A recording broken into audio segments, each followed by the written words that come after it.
Welcome les amis, on se retrouve pour les TN Info. Dans les TN Info d'aujourd'hui, nous parlerons d'Explosion.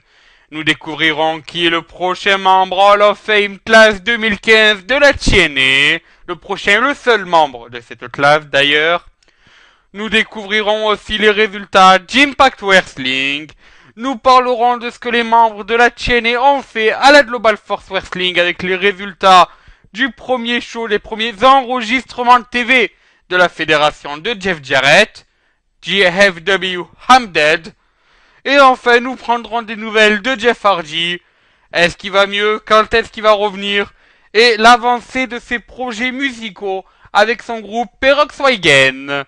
Voilà, bon ben commençons donc directement avec les résultats d'Explosion. On avait au programme de ce soir Koya, membre de la Révolution, qui a affronté le Hit Factor, l'homme au plus long règne de la TNA. Je veux bien sûr parler de Bobby Roode. Et bien sûr, l'avantage a tourné à Bobby Roode, qui a fait abandonner Koya, comme vous pouvez le voir, avec un crossface. Notons quand même que James Storm dit tout le temps qu'il y a une place pour un membre de plus dans la Révolution. Et ben là, je pense que pour Koya, c'est une place pour une défaite de plus, vu qu'il les enchaîne, mais comme des perles. Voilà, bon ben passons donc maintenant au Hall of Fame.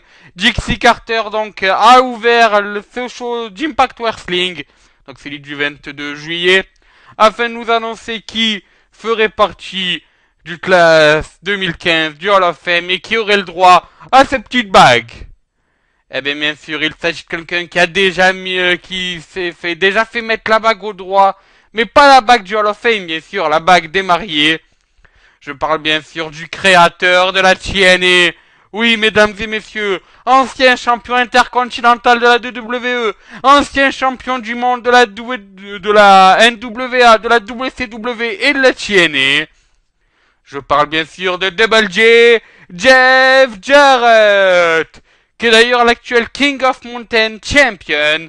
Nous aurons sûrement des nouvelles la semaine prochaine de son titre, vu que la semaine prochaine on saura si oui ou non Jeff Jarrett accepte son intronisation Hall of Fame. Intronisation qui devrait se faire normalement, si la tradition est continue, lors de Bound for Glory. Passons maintenant aux résultats de ce qui s'est passé sur le ring à Impact Wrestling, parce qu'il s'en est passé plein de choses. Déjà, Bully Ray, le nouveau homme en charge de d'Impact Wrestling, a annoncé 3 matchs hardcore, vu que nous avions un Street Fight match entre Magnus et Bram, la revanche des deux anciens, on se rappelle ce qui s'était passé lors de Fist of Fired. Nous parlerons aussi d'un table match entre Matt Hardy, l'iconique champion de la Ring of Honor, qui a affronté le Hit Factor, Bobby Roode. Et enfin, on a terminé avec Rockstar Spud, qui a affronté notre ami Eric Young, le côté fou de la TNA, qui doit affronter l'Ultimate Underdog. Commençons donc par les résultats. Et donc, le match d'ouverture fut ce fameux Street Fight match, donc entre Bram et Magnus. Street Fight qui a tourné, comme vous pouvez le voir, à l'avantage de Bram, avec un petit paquet. Alors pour expliquer, Magnus aurait dû gagner le match. Il était en train de faire le tombé contre Bram, mais malencontreusement l'arbitre était un peu trop KO et n'a pas pu faire le tombé. C'est alors que Bram s'est relevé, a foutu un petit low blow avant de faire le tombé. Tombé bien sûr pour la victoire finale. Notons qu'après le match, James Storm est arrivé et s'attaquait à Magnus, l'avertissant qu'il a trouvé sa nouvelle partenaire et que Mickie James pourra faire one more match. On se rappelle bien sûr de la promesse de Mickie James, mais on en reparlera un peu plus tard dans le show. Ensuite, on a eu donc Haley Dweck qui est venu s'exprimer quant à sa trahison sur Drew Galloway. Il nous explique qu'il en avait marre d'être dans l'ombre de Drew, que voilà, il voulait parler de sa propre voix, il voulait qu'on le connaisse. C'est alors que l'ancien champion de la Evolve est arrivé et a demandé au public qu'est-ce qu'il devait faire d'Eric Drake. Bien sûr, à l'unanimité, le public a répondu kick his ass. Et donc Drew Galloway est venu botter le cul d'Eli Drake. Avec donc un petit fight, il a voulu porter son double arm Future Shock DDT. Mais Eli Drake s'est enfui au bon moment. Tel un petit plombier, il a pris la fuite. Ensuite, donc, Taryn Terrell est venu en petite tenue sur le ring. Enfin, plutôt dans la cage. Vu que oui, elle avait demandé à ce qu'une cage soit mise sur le ring. Et j'ai envie de vous dire un truc, c'est que voilà, une petite blonde en petite tenue enfermée dans une cage, ça me fait un peu penser au premier épisode de la TNA. Si vous voyez ce que je veux dire. Revenons donc au sérieux, en tout cas on peut dire que sur ce coup la haute messe du catch professionnel était très haute et surtout très énervée, vu qu'elle a demandé à Brooke de se ramener, de lui ramener le titre, sinon elle sortirait pas de la cage. Malheureusement son chantage n'a pas marché, Brooke s'est bel et bien ramené. Brooke a bel et bien dit à Taryn Terrell que si elle voulait le titre, elle venait le chercher. Ce qui a fait que Taryn Terrell est sortie de la cage, mais mauvaise idée. Elle a foncé vers l'appât pour se faire pêcher. Vu qu'à ce moment-là, les lumières se sont éteintes. Le thème song de Gail Kim, Puppet on a String, s'est mis à être entendu dans tout l'Impact Zone. Et bien sûr, l'américano-coréenne est venue à fermer la cage et s'attaquer à Jade et Marty Bell, alors que Brooke s'occupait de Taryn Terrell. Voilà, donc le show a ensuite donc continué avec le fameux chain match entre Eric Young et Rockstar Spud. Chain match qui a tourné à l'avantage du côté fou de la TNA. En effet, l'ancien membre de la Team Canada s'est imposé après un pile driver. Notons que lors de ce pile driver, Rockstar Spud a heurté la chaîne avec sa tête. Normalement rien de grave, mais je ne sais pas si c'est un botch ou non. En espérant que ce soit dans le kayfabe. Le show donc a ensuite continué avec donc James Storm, je vous l'avais annoncé.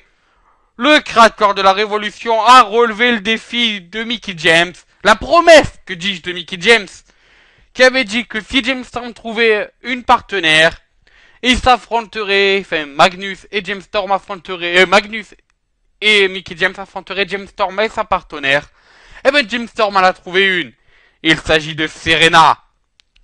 Alors Serena, vous la connaissez sûrement si vous avez regardé donc la WWE aux alentours de 2009, même 2009-2010, vu que donc c'est certes avec quelques cheveux en moins, là une des valettes de CM Punk dans la Twilight Society.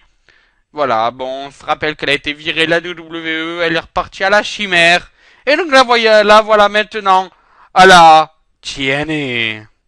En tout cas, nous découvrirons si James Storm et Serena arriveront à prendre l'avantage la semaine prochaine sur Mickie James et Magnus. Enfin, dans le main event de la soirée, nous avions Bobby Roode contre Matt Hardy. Ce match était un match d'étabilité pour couronner le nouveau number one contender au titre de Ethan Carter, le troisième du nom. Et donc ce match, c'est bon même beaucoup joué sur les tables, sur le suspense.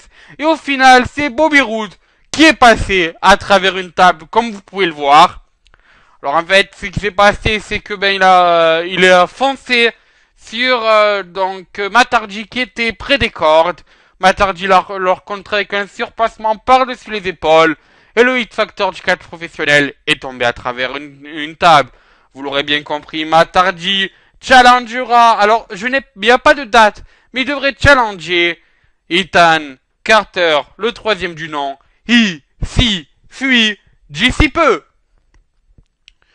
Voilà, donc notons que certains noms qui ont été dit là ont été présents au show de la TNA, de la Global Force Wrestling.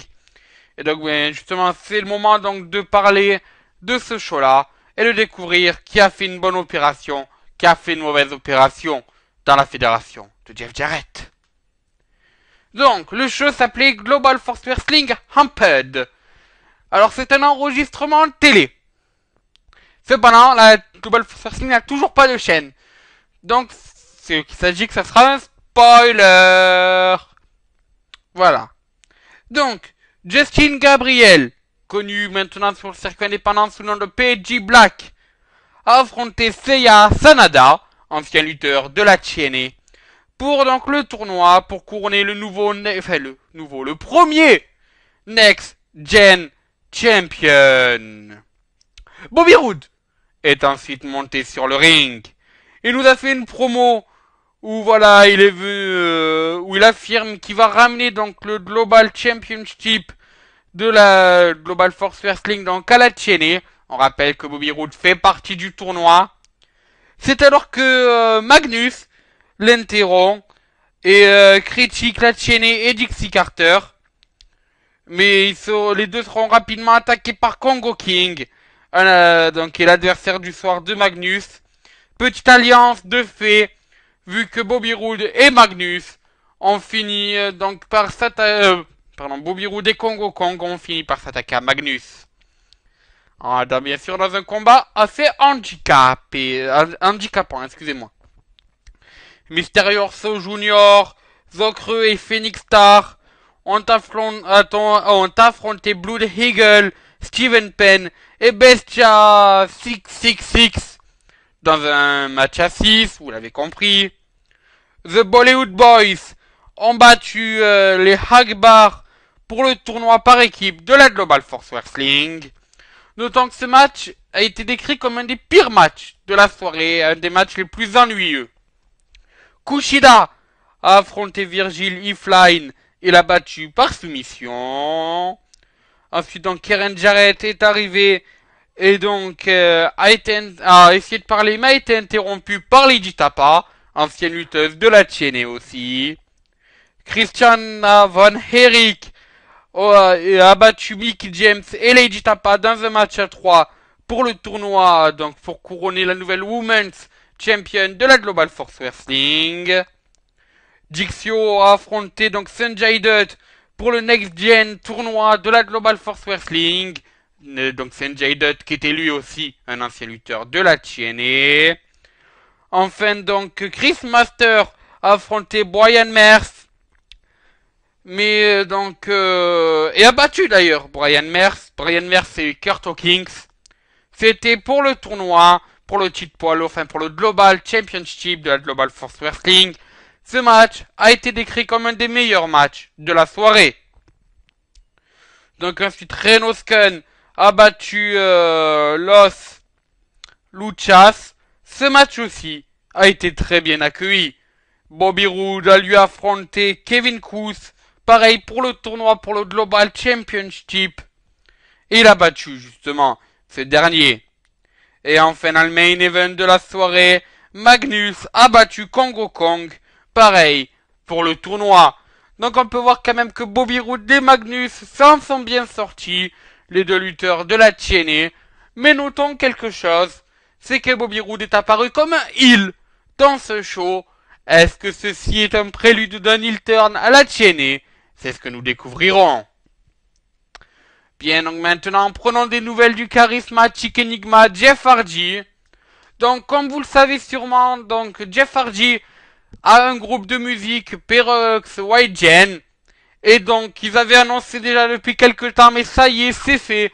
Et ils vont sortir un album, We Think the Knine Swift. Et on peut dire que, déjà, c'est une bonne nouvelle pour lui. Ça prouve donc que ses projets musicaux avancent bien. Ça sera le 3e EP, donc de Jeff Hardy. D'autant que c'est dans les 2 premiers EP qu'on peut retrouver ces thèmes songs. Donc notamment Modeste, Similar Creature, ou encore Time and Fate ou In a Hello Way. Mais surtout, ce qui est surprenant, c'est quand on regarde donc la tracklist de ce CD, on peut voir que certains morceaux sont coécrits par Dal Olivier. Donc pour le Olivier Twist Music, il s'agit notamment des thèmes Metal Bed, Scénario et Obsolete. Pour rappel, Dal Olivier est le créateur, entre guillemets, le compositeur, des thèmes songs de la TNA. Est-ce qu'on peut s'attendre à un futur changement de thème pour Jeff Hardy? C'est ce que nous découvrirons. En tout cas, sachez que dans la semaine, ce CD sera disponible sur iTunes et sur toutes les autres plateformes de téléchargement légales. Donc voilà, vous pourrez aller l'acheter ou l'écouter. Notons quand même que Jeff Hardy fera son retour à Impact Wrestling. Il s'agira donc de mercredi, vu que ça y est, sa blessure au tibia et au pied c'est résolu. Enfin c'est soigné. Donc blessure qu'il avait reçue cet hiver, on se rappelle, donc en faisant de la motocross. Mais ça y est, il sera de retour. Et donc on se demande quelles sont les storylines prévues pour le charismatique Enigma. La semaine prochaine, à Impact Wrestling, vous aurez aussi, je l'ai annoncé, le One More Match. Mais on terminera aussi avec est-ce que Jeff Jarrett, oui ou non, acceptera sa place Hall of Fame. Voilà, bon maintenant rendez-vous la semaine prochaine pour les fans de la TNA. Pour les fans de la New Japan Pro Wrestling, de la ROH et de la Lucha Underground, on se retrouve mardi, mercredi, jeudi et vendredi pour les Indie Tours. Allez, sur ce, moi je vous dis adieu, bonsoir les amis.